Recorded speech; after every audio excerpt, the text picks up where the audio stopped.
Spider-Man Far From Home builds on Avengers Endgame. Feel the loss of the characters. Interrogates Peter for his role in Avengers Infinity War and Avengers Endgame. You feel the trauma in this film for all he's felt in all his Spider-Man films, and builds upon Civil War, built upon Avengers Endgame and Avengers Infinity War. And this film interrogates him for wanting to be a hero, and on a meta level criticizes and does a critique of the superhero genre with how Peter romanticizes Tony Stark and his ideal and his millennial spirit and the fundamental ideas of being a millennial in the social world of social media, and builds upon it, which will go greatly to Spider-Man No Way Home. It has all the characters critiquing, except for, ironically, the one character who does love him, Flash Thompson, in the comics, who also loved him in the comics, not in that kind of way, liked him in the comics, was a huge fan of him. That's one of the few people supports, and his mother, and Foggy Nelson. But this film is a critique of the Spider-Man hero, and Mysterio is a repercussion of Tony Stark that is comic accurate, but he's not, because it's Tony Stark in the comic, it's just he's a busted out studio guy that got fired, that wanted revenge on Peter in the comics, but in the film, he's an ex-Stark Industries employee that wants revenge on Tony, that takes it out on Peter, and uses meta-level Avengers friend faking incidences of super species. Eternals, but it was fake, and we're going to get Eternals much later in November.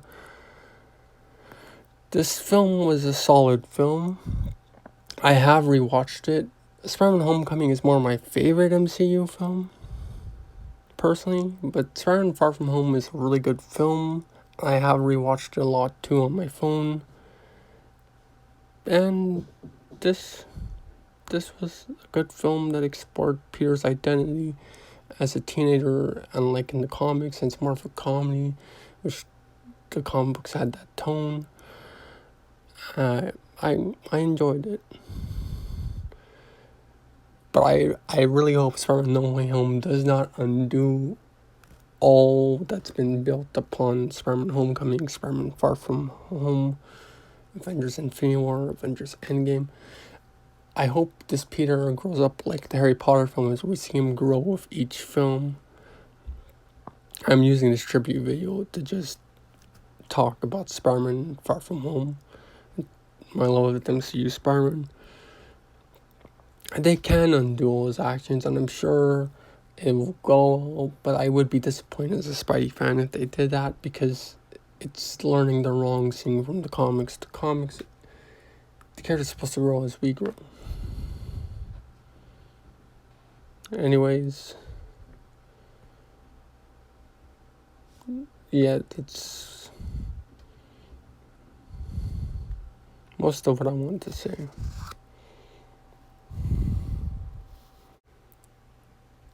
This film was great. We see Peter grow as a character, be built upon Avengers Infinity War and Avengers Endgame. Mysterio is a great villain, which I have a Funko Pop of, which if many of you follow me on Instagram or Facebook, I post too much.